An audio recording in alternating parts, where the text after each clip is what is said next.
네, 종교개혁 507주년 기념 주일로 하나님 말씀 나누려고 합니다. 마태복음 강해로 계속 연결해서 말씀 보도록 하겠습니다. 그들은 말만 하고 행하지는 않는다 라는 제목의 말씀 가지고 마태복음 23장 1절부터 15절 말씀으로 하나님 말씀 선포하도록 하겠습니다. 우리가 종교개혁에 대해서 관심이 많습니다. 그것은 그냥 어떤 과거의 어떤 하나의 사건을 다른 누군가보다 훨씬 더 많이 다루고 또 그것을 언급한다고 해서 우리가 그것에 대해서 많이 안다고 말할 수는 없을 것입니다.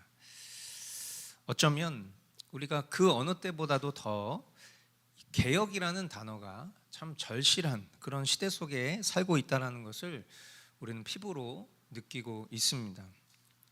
각자의 기호 그리고 가치관에 따라서 기존의 것들을 파괴하고 새로운 전통을 만들려고 하는 그런 다채로운 시도들 가운데에서 본질로 돌아가자라는 이 의미를 담고 있는 개혁이라는 단어의 참뜻 역시도 우리는 돌아서면 또 잊어버리고 또는 이 개혁이라는 단어를 혁명이라는 단어로 착각하여서 살아가는 이 시대 속에서 참된 개혁의 가치를 붙들고자 말씀과 교리를 배우고 또 바른 전제로 세상을 바라보려는 노력을 참 발버둥 치면서 우리가 살아가고 있지 않은가 생각해 봅니다. 오늘 허락하신 본문을 통해서 2024년 현 시점 우리가 진정 본질로 돌아가야 하는 것이 무엇인지를 또 주님은 말씀해 주시고자 하는 것이죠. 우리가 그 주님의 말씀에 귀 기울일 수 있기를 축복합니다. 먼저 1절부터 3절까지 말씀. 그때에 예수께서 무리와 제자들에게 말씀하셨다.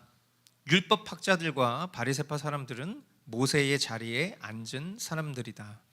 그러므로 그들이 너희에게 말하는 것은 무엇이든지 다 행하고 지켜라. 그러나 그들의 행실은 따르지 말아라. 그들은 말만 하고 행하지는 않는다. 아멘. 예수님은 율법학자와 이 바리새파 사람들을 모세의 자리에 앉은 사람들 이렇게 말씀하십니다. 모세는 우리가 잘 아는 것처럼 선지자 중에 선지자이고 또 모세의 자리다 이렇게 표현하는 것은 하나님의 말씀을 대언하고 선포하고 전달하는 자리를 의미하는 것이겠죠. 그러나 하나님의 말씀을 전하는 자들은 누구보다도 자신이 전한 말씀을 지켜 행할 그런 본이 되어야 하는 자들임에도 불구하고 율법학자들과 바리새파 사람들은 말만 번지르르하게 할 뿐 행함이 없는 위선자들이었습니다. 위선자의 경건은 어떤 경건일까? 위선자의 경건은 죽은 경건이겠죠. 디도서 1장 16절 그들은 입으로는 하나님을 안다고 말하지만 행동으로는 부인하고 있습니다. 그들은 가증하고 완고한 자들이어서 전혀 선한 일을 하지 못합니다. 예수님은 그런 그들의 가르침은 행하되 그러나 그들의 행위는 본받지 말아라 아주 간결하게 말씀하십니다. 4절 5절 말씀에 보면 그들은 지기 힘든 무거운 짐을 묶어서 남의 어깨에 지우지만 자기들은 그 짐을 나르는 데에 손가락 하나도 까딱하려고 하지 않는다. 그들이 하는 모든 일은 사람들에게 보이려고 하는 것이다. 그들은 경문곽을 크게 만들어서 차고 다니고 옷수를 길게 늘어뜨린다. 아멘. 위선적인 지도자들의 특징은 무거운 짐만 사람들의 어깨에 지운다 이렇게 말씀합니다. 여기서 무거운 짐은 무엇일까요? 그냥 물리적으로 무거운 짐을 말하는 것일까요? 아니겠죠. 무거운 짐은 율법적인 것을 말하는 것입니다. 율법은 좋은 것이죠. 그러나 율법적인 것, 즉 하나님을 향한 사랑이 없는 종교 행위적 율법은 정반대로 악한 것입니다. 그러니까 우리가 율법과 율법적인 것을 잘 구분할 수 있어야 하겠죠. 성경도 모르고 하나님의 능력도 모르는 이들이 내로남불처럼 자신의 지위를 가지고 성경을 가르치고 성경의 본뜻과 다른 짐을 지울 때 그것은 하나님의 본심과는 전혀 다른 무거운 멍에만 될 뿐입니다. 예수님은 오히려 우리에게 무엇라 말씀하셨습니까? 마태복음 11장 28절로 30절, 수고하며 무거운 짐을 진 사람은 모두 내게로 오너라. 내가 너희를 쉬게 하겠다. 나는 마음이 온유하고 겸손하니 내 멍에를 메고 나한테 배워라. 그리하면 너희는 마음에 쉼을 얻을 것이다. 내 멍에는 편하고 내 짐은 가볍다. 아멘. 여러분, 우리는 오늘 마태복음 23장을 보고 있어요. 마태복음 11장도 이미 우리는 봤습니다. 예수님이 하신 이 말씀과 오늘 이 율법학자와 바리새파를 향해 가르치시는 그 하나님의 예수님의 말씀을 우리가 너무나도 놀랍게 비교하고 있는 거예요. 예수님이 이 땅에 오신 목적과 정반대의 것을, 소위 하나님의 말씀을 가르치고 전한다는 이들이 하고 있는 것입니다. 눈앞에 계신 메시아를 알아보지 못하는 그들의 영적인 우매함은 자신들 뿐만 아니라 하나님의 바른 말씀을 배우고 성장해야 할 영혼들을 그릇된 가르침과 왜곡된 길로 인도하는 안타까운 모습인 것이죠. 또한 그들의 위선적인 모습을 대표적으로 나타내듯 이마와 팔과 허리에 차는 성경 구절이 쓰인 그 양피지 띠인 경문곽을 크게 만들어서 차고 다닙니다. 옷수를 길게 늘어뜨려서 사람들에게 뭔가 경건하고 뭔가 특별하게 보이려고 하는 그런 시도를 그간 오랫동안 그들이 하고 있었다는 것을 예수님은 지적하십니다. 그것은 참 경건의 모양이 아니라 남에게 경건하게 보이기 위한 마음에서 비롯된 교만한 외면인 것이죠. 6절로 10절 말씀, 그리고 잔치에서는 윗자리에, 회당에서는 높은 자리에 앉기를 좋아하며 장터에서 인사받기와 사람들에게 랍비라고 불리기를 좋아한다. 그러나 너희는 랍비라는 호칭을 듣지 말아라. 너희의 선생은 한 분뿐이요 너희는 모두 형제자매들이다. 또 너희는 땅에서 아무도 너희의 아버지라고 부르지 말아라. 너희의 아버지는 하늘에 계신 분 한 분뿐이시다. 또 너희는 지도자라는 호칭을 듣지 말아라. 너희의 지도자는 그리스도 한 분뿐이시다. 아멘. 이들은 언제나 상석에 앉아서 사람들에게 인사받고 대접받기를 좋아하고 스스로를 누군가의 영적 스승, 영적인 아버지, 영적인 지도자로 불리우기를 원하는 그런 이들이라고 주님은 말씀합니다. 그런 이들이 어찌 주님의 종이라고 말할 수 있겠어요? 교회에는 직분자들이 있습니다. 직분자들은 모두 섬기는 직분입니다. 목사, 장로, 집사, 성경이 인준하는 이 세 가지의 직분은 자기의 어떤 명예나 이익을 위해서 일해서는 안 되고 오직 주님의 영광과 성도들의 유익을 위해서 일해야 하는 그런 섬김이들입니다. 물론 서로 존경하고 또 피차 복종하는 것, 그것은 성경의 가르침에 따라 마땅한 성도의 의무이죠. 각자가 해야 할 일을 하는 것입니다. 성도가 목사를 스승으로 또 지도자로 대하고 존경하며 부를 수 있겠지만 그것은 그 성도가 그 목회자를 향한 사랑이며 존경의 표현이죠. 그것을 막을 수는 없어요. 하지만 목사가 자신을 스승이라, 영적인 아버지라, 지도자라 치켜 세우면서 부르게 하는 것, 그것이 합당하지 않은 것이겠죠. 우리는 권위, 그리고 그 권위에 따른 태도에 있어서 이처럼 풍성한 지혜가 필요합니다. 그 지혜를 주님은 다음과 같이 말씀하십니다. 11절로 12절 말씀, 너희 가운데서 으뜸 가는 사람은 너희를 섬기는 사람이 되어야 한다. 자기를 높이는 사람은 낮아지고 자기를 낮추는 사람은 높아질 것이다. 아멘. 주님이 바라보셨을 때 으뜸 가는 사람은 어떤 사람인가? 섬기는 사람입니다. 그러나 스스로를 높이려 하는 사람은 주님 편에서는 낮아지고, 스스로를 낮추는 사람은 주님 편에서 높아질 것입니다. 사람이 겸손한 것, 그리고 섬기는 것, 이것은 영적인 성숙의 표일 것이고 또 성화의 증거가 될 것입니다. 그리고 이것은 성육신하여서 이 땅에 오신 예수님이 모범이 되신 것을 우리는 깨달을 수 있어야 합니다. 이 본문의 반면교사와 같은 율법학자와 바리새파는 그들의 입에서 나온 가르침이 민망하게 행위로는 보여준 것이 없는 이들입니다. 그러나 예수님은 하나님이십니다.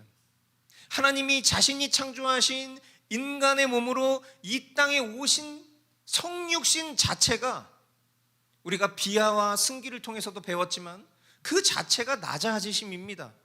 그것은 단순한 낮아지심이 아닌 택자를 향한 죄사함의 목적이며, 그리고 그 낮아지심의 결정체는 바로 죽으심입니다. 죽음을 위해 이 땅에 창조주가 피조물의 몸으로 오셨다는 것, 그 본질 자체가 겸손이며 낮아짐인 것이죠. 이 본질 앞에 예수님이 제자들의 발을 씻기시거나 또 소외받는 이들과 함께 하셨다라는 것, 그것은 그 예수님의 본질을 더 풍성하게 하는 것은 맞지만 그것을 뛰어넘는 것으로 우리는 바라봐서는 안 됩니다. 우리는 이 신적인 영광, 그리고 그 신비를 헤아릴 수 있어야 하는 것이죠. 그러므로 우리의 낮아짐, 그것은 단순히 어떤 인본주의적인 행함이 선행되어서는 안 돼요. 참된 낮아짐은, 그리고 참된 선행은 따라오는 것입니다. 결과인 것입니다. 무엇에 대한 결과? 겸손과 순종의 본질이 되신 주님 앞에 복종하는 것에 대한 따라오는 결과인 거예요. 신본이 우선되지 않는 인본은 결코 주님의 것이 될 수 없음을 깨달아야 합니다. 또한 말로만 구제를 말하고 생각으로만 섬김을 꿈꾸는 것으로 우리가 이웃을 사랑한다고 착각해서는 안 됩니다. 주님의 말씀 앞에 굴복해서 주님을 향한 참된 순종과 겸손을 준행하지는 않으면서 사람에 대한 사랑과 섬김, 겸손을 논하는 것, 그것은 결코 주님의 것이 될 수 없을 것입니다. 우리가 주님 앞에 굴복함으로 사랑의 본체가 되신 주님의 충만함이 우리를 통해서 발현될 때 비로소 그것이 세상이 줄 수 없는 평안을 주는 것임을 기억해야 합니다. 그리고 그것이 주님이 인정하시는 섬김이요 사랑이 될 줄 믿습니다. 이어지는 13절로 15절 말씀, 율법학자들과 바리새파 사람들아, 위선자들아, 너희에게 화가 있다. 너희는 사람들이 들어오지 못하도록 하늘나라의 문을 닫기 때문이다. 너희는 자기도 들어가지 않고 들어가려고 하는 사람도 들어가지 못하게 하고 있다. 율법학자들과 바리새파 사람들아, 위선자들아, 너희에게 화가 있다. 너희는 개종자 한 사람을 만들려고 바다와 육지를 두루 다니다가 하나가 생기면 그를 너희보다 배나 더 못된 지옥의 자식으로 만들어버리기 때문이다. 아멘. 예수님은 베드로에게 하늘나라의 열쇠를 주신다 말씀하셨죠. 그것은 우리가 앞서 나누어 썼던 것처럼 베드로의 고백, 베드로가 무엇을 고백했습니까? 주는 그리스도시요 살아계신 하나님의 아들이십니다라는 그 고백 위에 교회를 세울 것, 그리고 그 교회를 통해서 하늘나라에 들어갈 것을 말씀하는 것으로 우리는 지난 시간들을 통해서 이 말씀을 배웠죠. 그러나 외식하는 사람들의 특징, 그것은 무엇이라고 말씀합니까? 이런 하늘나라의 문을 가로막는 거라고 말씀하고 있어요. 그럼 그것은 무엇을 의미하는 거겠습니까? 정작 전해야 할 복음은 전하지 않고 그의 삶으로 본을 보이지 않는 것으로 사람들로 하여금 하늘나라로부터 멀어지게 한다는 것이겠죠. 그리고 결국 그들의 열매는 어떻게 드러나겠습니까? 세속적이며 종교적이며 위선적인 것들로만 가득 채워지는 것을 보게 되겠죠. 종교개혁 기념주의를 맞이해서 저는 일반적으로 지난 2년간 했었던 것처럼 이 종교개혁에 관련된 말씀을 별도로 전하려고 준비하고 있었어요. 그런데 오늘 이 말씀 본문을 묵상하면서 어쩌면 가장 종교개혁적인 본문을 주님은 우리의 일관된 순서 가운데 두셨구나라는 참 놀라운 발견을 하게 되었습니다.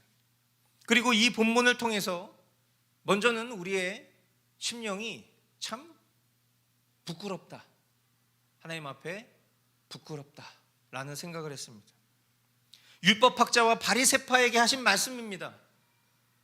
이 말씀을 들으실 때 혹시 여러분들은 다른 누군가를 떠올리셨습니까? 아니면 우리 자신을 보셨습니까? 우리가 보통 이 시대의 교회의 문제들을 이야기할 때 우리가 굉장히 크게 착각하는 것은 우리가 말하고 있는 그 교회 속에 저와 여러분들이 있어요. 교회의 부정과 부패, 미성숙을 논하는데 정작 나 자신의 미성숙은 조금도 문제 삼지 않고 있는 그런 어처구니 없는 자신의 모습을 직면하지는 못한다는 것이죠. 오늘날 우리가 한국 교회를 비난합니다. 우리는 구약의 이스라엘을 볼 수 있어야 돼요. 구약의 이스라엘을 보면 어떻습니까? 참 미련하고 완악하며 패역하기까지 합니다. 그러나 그들의 모습 속에서 우리는 무엇을 묵상하게 되죠? 우리 자신이 너무나도 똑같다는 것을 발견하잖아요. 한국교회에 여러 가지 문제들이 있습니다. 거론하긴 좋습니다. 대표적으로 세습, 물질주의, 세력화, 언행 불일치, 이기주의, 우리 비난하는 거 잘할 수 있어요. 꽤 윤리 도덕적으로 우리 자신은 배제된 비판에 익숙합니다. 그런데 우리 또한 내 자식한테 이기적이지 않습니까? 돈을 사랑하지 않습니까? 내 입장을 세력 안에 집어넣기 좋아하지 않습니까? 말과 행동 다르잖아요. 자신만 하는 이기적인 존재잖아요. 누가? 우리가. 그런데 우리가 어찌 한국교회를 비난할 수 있겠어요? 우리가 그 속에 있고 내가 그 모습을 가지고 있는데. 결국 개혁이라는 것은 우리가 계속해서 말씀을 보면서 또 독서를 하면서 정리하고 있지만 개혁은 나 한 사람의 개혁이 이루어지지 않으면 교회의 개혁은 이루어질 수 없습니다. 교회의 개혁이 이루어지지 않으면 국가의 개혁 역시 불가능합니다. 그래서 507주년 종교개혁 기념주일은요, 결국 또 다시 우리 각 사람의 개혁의 주제가 된 거예요. 한국교회, 이 시대의 병폐의 문제, 지적할 수 있어요. 그런데 왜 우리 자신을 바라보지 못합니까? 율법학자와 바리새파를 향했던 매서운 손가락이 어느 순간 나 자신을 가리키고 있음을 자각할 때 우리는 비로소 참된 겸손과 순종을 알게 될 것입니다. 나로부터 시작되어야 할 회개로 연결되는 그런 복이 저와 여러분들에게 있기를 축복합니다. 교회와 세상을 향해 말로만 외치고 주님 앞에 굴복함 없는 이웃 사랑만 외치는 자가 아니라 참된 겸손과 순종의 본질이 되신 주님 앞에 철저히 우리 자신을 낮추고 주님의 충만하심의 은혜가 우리의 삶을 통해 실천되는 그런 개혁을 통해서, 그런 본질로 돌아감을 통해서 이 시대의 종교개혁의 실제를 살아갈 수 있는 저와 여러분 되기를 주님의 이름으로 축복합니다. 이 시간 오늘 허락하신 이 말씀을 가지고 우리 함께 말씀 기도로 주님 앞에 기도하기를 원합니다.